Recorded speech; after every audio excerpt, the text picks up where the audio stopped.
Shalom teman-teman. Shalom. Saya percaya kalau teman-teman kaum muda dimanapun teman-teman berada, teman-teman punya kabar yang luar biasa. Dan hari ini kita akan memulai ibadah online kita. Kita mau datang kepada Tuhan, kita mau siapkan hati kita mau siapkan hidup kita untuk datang menyembah dan memuji nama Tuhan. Tuhan, terima kasih untuk hari ini Bapak, kami bisa berkumpul kembali untuk beribadah bersama dengan Engkau Tuhan. Tuhan, sebentar kami akan memulai ibadah kami. Engkau berkati kami dari awal, pertengahan hingga akhirnya Bapak. Terima kasih Bapak, di dalam nama Tuhan Yesus kami berdoa, haleluya, amin. Nah, kita mau angkat satu pujian dengan semangat, dengan sukacita. Yesus mulia.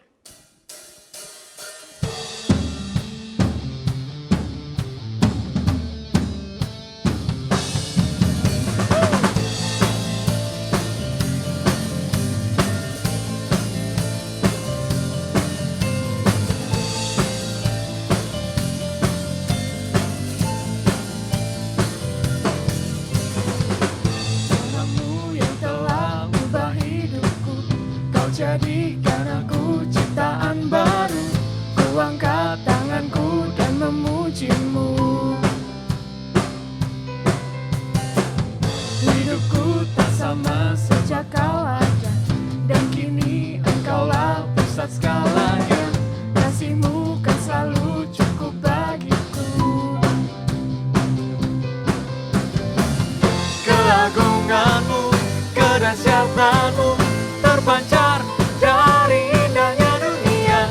Segala yang ada telah Kau ciptakan, karya-Mu sungguh tiada taranya.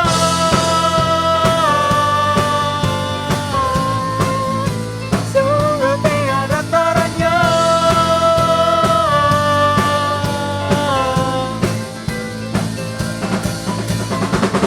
Oh, oh, oh, oh, oh.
Haleluya, kita mau memberikan sorak-sorai kemenangan yang paling dahsyat untuk Tuhan.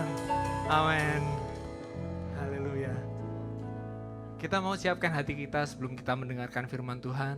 Kita mau masuk lebih dalam kehadirat Tuhan. Dimanapun kita berada teman-teman, apapun kondisi kita sekarang, apapun pencobaan yang kita alami, kita harus percaya bahwa pencobaan yang kita alami sekarang bukanlah pencobaan yang berat. Karena Tuhan telah memberikan cobaan itu sesuai dengan kemampuan kita. Dan pencobaan Tuhan pasti lebih berat karena Dia menanggung semua dosa kita di atas kayu salib untuk menebus dosa-dosa kita. Haleluya Bapa. Sungguh indah Engkau Tuhan.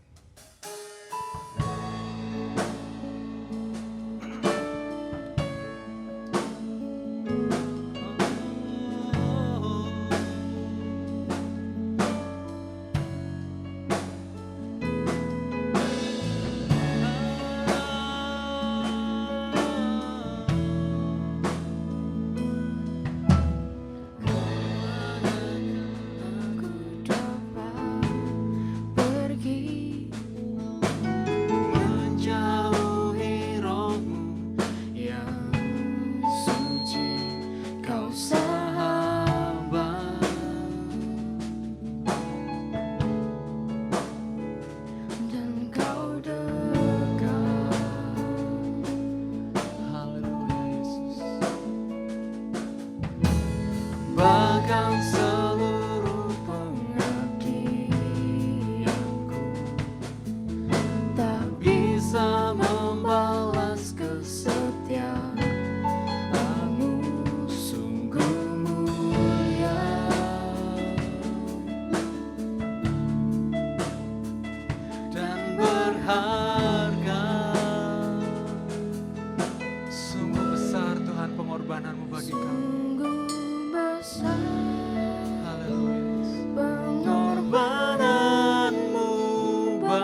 Kita mau sembah Dia, kita mau sembah Dia dimanapun kita berada.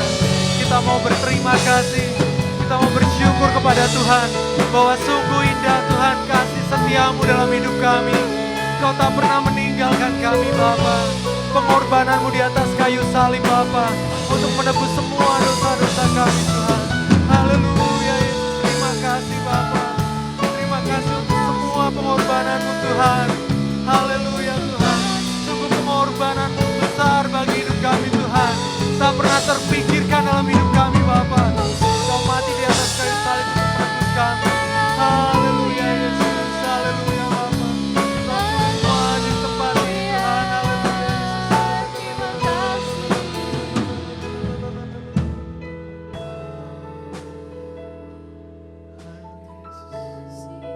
Haleluya Bapa.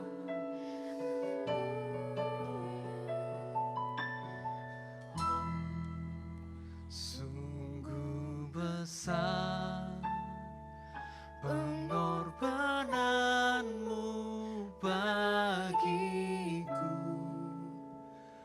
terlalu dalam untuk dimengerti. Sungguh besar,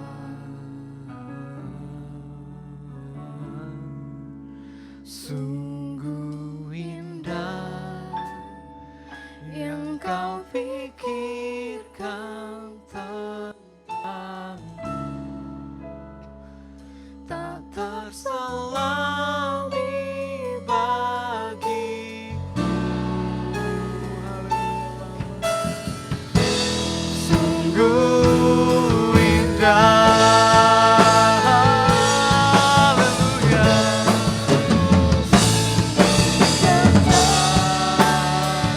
Pengorbananmu bagiku, lalu dalam untuk dimengerti. Sungguh besar, sungguh indah yang kau pikirkan tentangku, tak terselami bagiku.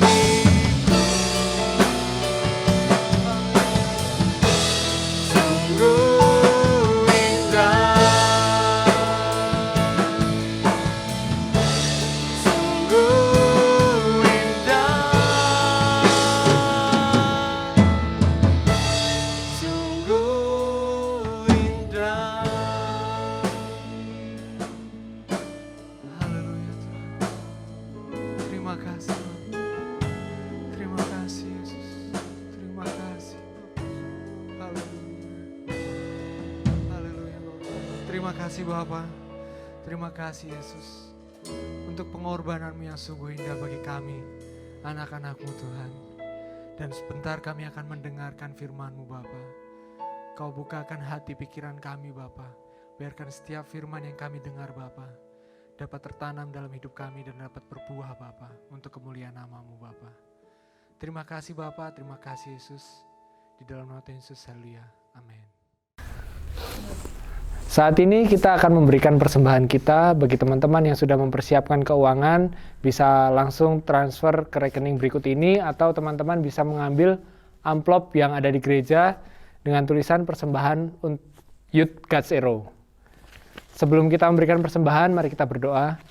Tuhan Bapa kami yang baik Tuhan, kami berterima kasih Bapa untuk segala berkat yang telah Kau limpahkan kepada kami Bapa.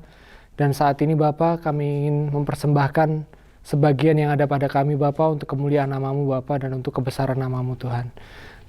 Terima kasih Bapa, Kau berkati setiap tangan-tangan yang memberi Bapa. Di dalam nama Tuhan Yesus, haleluya. Amin. Shalom, teman-teman God's Hero dimanapun kalian berada. Sudah lama kita hendak ibadah bersama-sama. Pada hari ini, mari kita akan beribadah melalui media online. Pada hari ini, saya akan menyampaikan firman Tuhan mengenai hati. Di dalam Alkitab, kata hati itu tertulis 876 kali. Artinya apa kok tertulis banyak sekali seperti itu? Artinya masalah hati itu sangat penting. Kenapa masalah hati itu sangat penting? Sebab hati itu berbicara mengenai hubungan antara manusia dengan Allah dan manusia dengan sesamanya. Yang pertama, hati itu sangat penting bagi Allah. Karena Allah tertarik dengan hati daripada fisik atau jasmani kita. Jadi Allah lebih tertarik dengan hati daripada fisik atau jasmani kita. Contohnya saja pada waktu Daud diurapi Samuel. Di dalam 1 Samuel pasal 16 ayat yang ke-7. Demikianlah firman Allah. Tetapi berfirmanlah Tuhan kepada Samuel, janganlah pandang parasnya atau perawakannya yang tinggi, sebab aku telah menolaknya. Bukan yang dilihat manusia, yang dilihat Allah. Manusia melihat apa yang di depan mata, tetapi Tuhan melihat hati. Artinya hati itu sangat penting bagi Allah. Hati itu sangat penting bagi Tuhan. Karena Allah, Tuhan itu ingin berhubungan dengan kita ini melalui hati kita. Contohnya di dalam 1 Samuel tadi dikatakan, bukan yang dilihat manusia yang dilihat Allah, manusia melihat apa yang di depan mata, tetapi Tuhan melihat hati. Allah melihat hati, tidak peduli dengan penampilan luar kita, tidak peduli dengan keadaan kita. Kalau Allah ingin memilih seseorang, ingin memakai seseorang, maka yang dilihat Allah adalah hatinya. Kenapa tidak melihat dari penampilan luar atau keadaan jasmaninya saja? Sebab kalau kita melihat keadaan jasmani atau penampilan luarnya saja, kita atau manusia itu mudah mengelabuinya, memanipulasinya. Seolah-olah kelihatannya baik, kelihatannya saleh, kelihatannya benar. Tetapi suatu saat kita akan mengetahui, oh ternyata kelakuannya, perbuatannya tidak seperti penampilannya. Jadi seperti orang-orang Farisi. Orang-orang Farisi itu begitu taat kepada perintah-perintah Tuhan.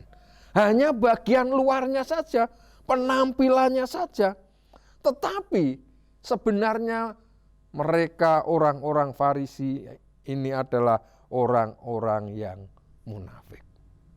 Oleh sebab itu hati itu begitu penting bagi Allah. Karena Allah mau berurusan dengan hati-hati kita ini. Yang kedua, kenapa hati itu penting bagi manusia? Karena di dalam hati kita ini, atau di dalam hati ini adalah sumber segala sesuatu. Hati merupakan sumber kehendak, sumber keinginan dan keputusan. Hati merupakan pusat hidup manusia dan memiliki peran yang sangat penting bagi kehidupan. Kenapa memiliki peran penting di dalam kehidupan kita? Sebab apa yang kita katakan, apa yang kita kerjakan, perilaku kita, tutur kita itu meluap dari dasar hati kita ini. Jadi boleh dikatakan segala sesuatu itu biasanya dimulai dari dalam hati.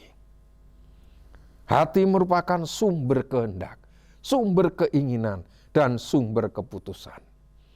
Kita ambil contoh di dalam Perjanjian Lama mengenai bagaimana Kain membunuh adiknya Habel.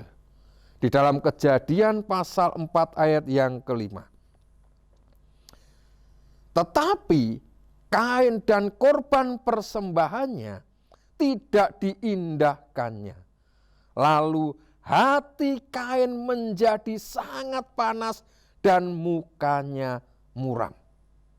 Masalah hati itu begitu penting. Karena apa?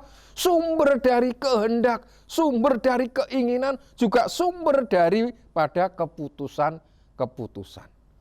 Begitu tadi dikatakan di dalam Kejadian pasal 4 ayat 5, hati Kain menjadi sangat panas. Karena apa? Korban persembahannya tidak dikenan atau tidak diterima oleh Allah. Sehingga dia memutuskan untuk membunuh adiknya itu. Jadi itu hati sangat penting. Setiap tutur kata dan perilaku itu semuanya berasal dari dalam hati. Oleh sebab itu penting sekali kita ini menjaga hati kita masing-masing. Sebab di dalam Matius pasal 12 ayat yang ke-35, orang yang baik mengeluarkan hal-hal yang baik dari perbendaraannya yang baik. Dan orang yang jahat mengeluarkan hal-hal yang jahat dari perbendaraannya yang jahat. Arti perbendaraan di sini adalah hati kita ini. Jadi hati kita ini sedang menunjukkan siapa kita sebenarnya. Apa yang ada di dalam hati kita sebenarnya menunjukkan siapa kita sebenarnya. Kalau perbendaraan hati kita ini berisi tentang kejahatan-kejahatan, maka yang keluar, yang nampak juga hal-hal yang jahat. Kalau di dalam hati kita ini tertanam hal-hal yang baik, maka yang keluar adalah hal-hal yang baik. Oleh sebab itu, di dalam kitab Amsal pasal 4 ayat yang ke-23, begini firman Allah. Jagalah hatimu dengan segala kewaspadaan, karena dari situlah terpancar kehidupan. Jadi dari dalam hati kita ini terpancarlah kehidupan kita. Oleh sebab itu Salomo di dalam Amsal tadi katakan, biarlah kita ini menjaga hati kita dengan segala kewaspadaan. Karena apa?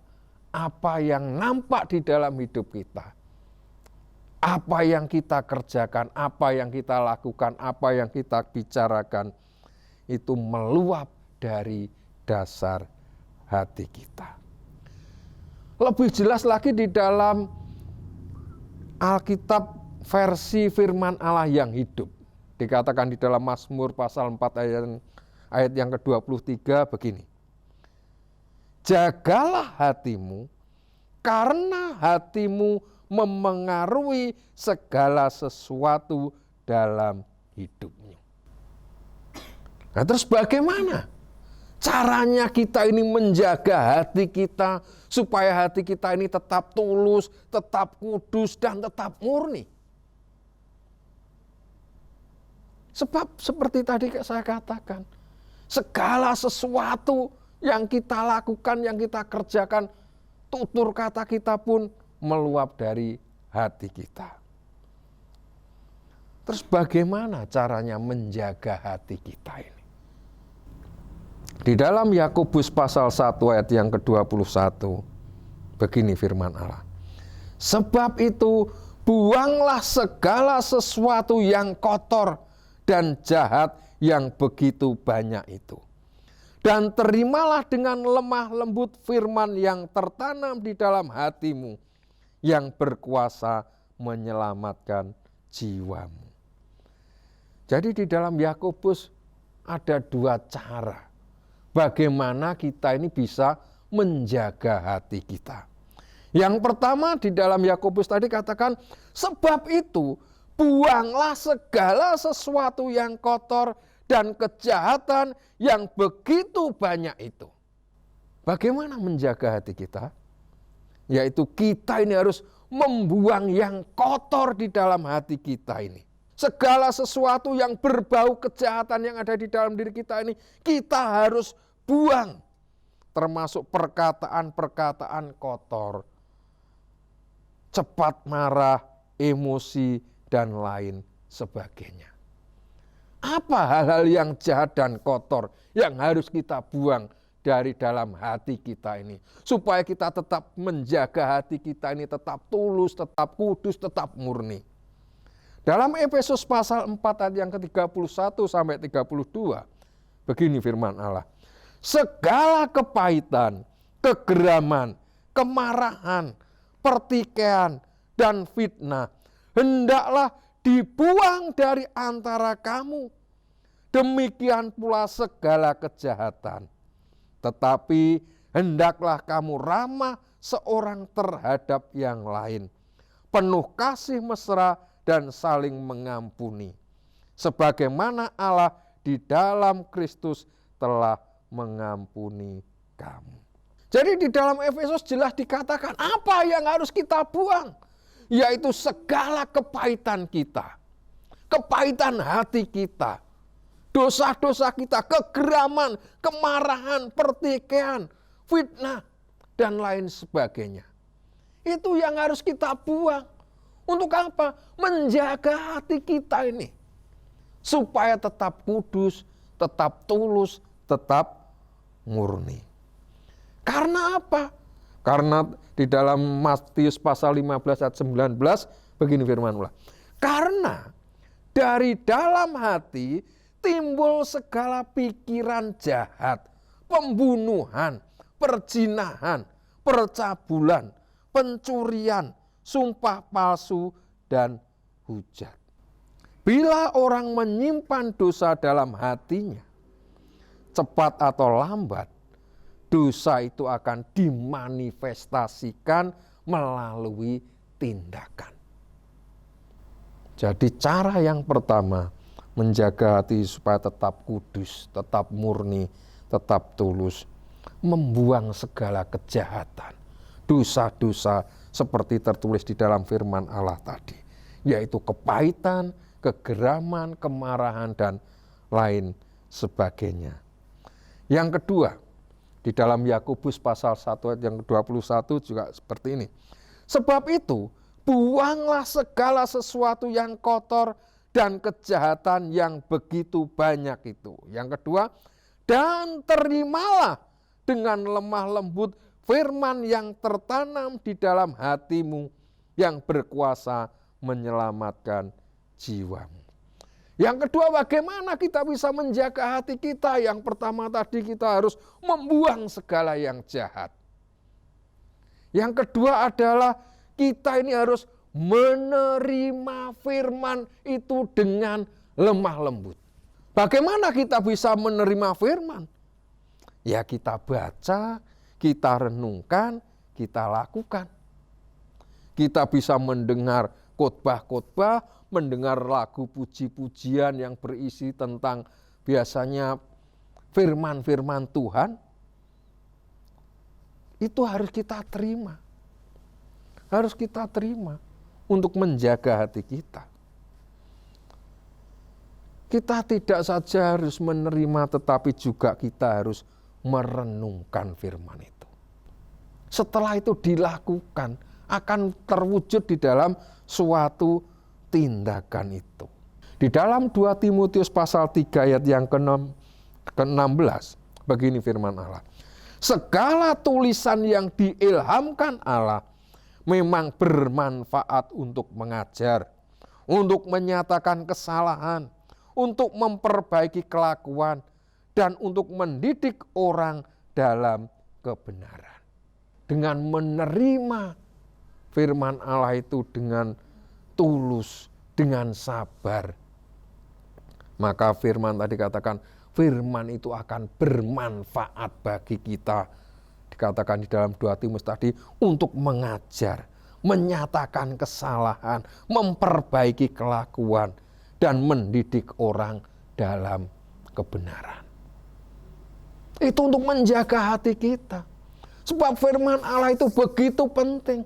Kalau yang ada di dalam hati kita ini firman Allah, firman Allah, firman Allah, maka yang keluar juga akan firman Allah, akan kuasa Allah.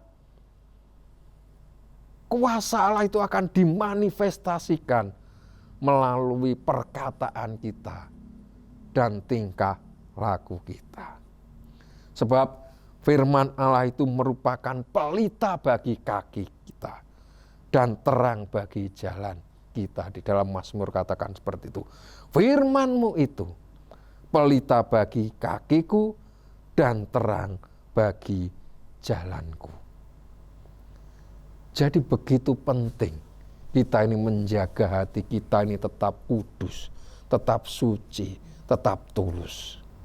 Yang pertama tadi, kita buang di dalam hati kita nih segala bentuk kejahatan, hal-hal yang kotor, hal-hal yang najis, kita buang. Yang kedua adalah kita menerima firman Allah itu.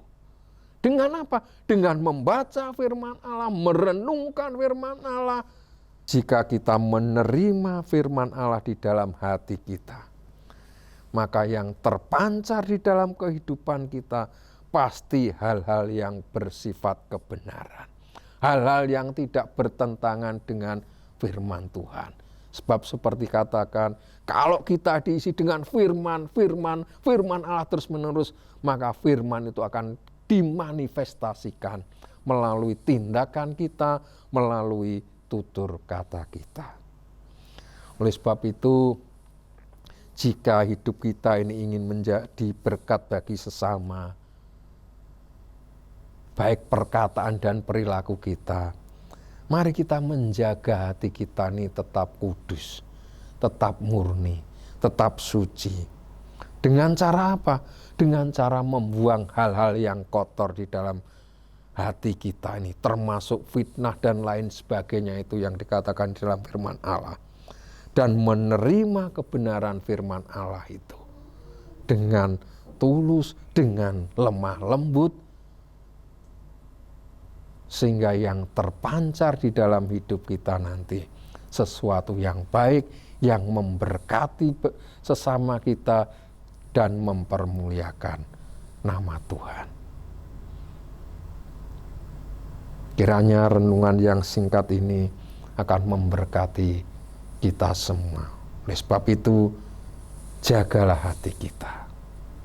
Jagalah hati kita. Sebab dari hatilah terpancar kehidupan. Tuhan Yesus memberkati kita. Mari kita akan berdoa bersama-sama. Tuhan, kami bersyukur pada hari ini.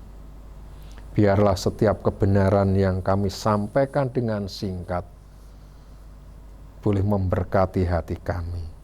Sehingga kami bisa menjaga hati kami. Supaya hati kami tetap kudus, tetap tulus, tetap suci Tuhan.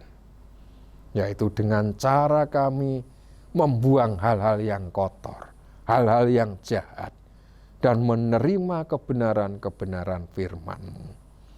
Memberkati God's Hero dimanapun mereka berada. Yang bekerja Tuhan pun akan memberkati. Yang dalam pergumulan pun Tuhan akan menolong memberi jalan keluar. Kami menyerahkan mereka semua ke dalam tangan-Mu ya Tuhan. Terima kasih Tuhan, terpujilah nama-Mu, di dalam nama Tuhan Yesus Kristus.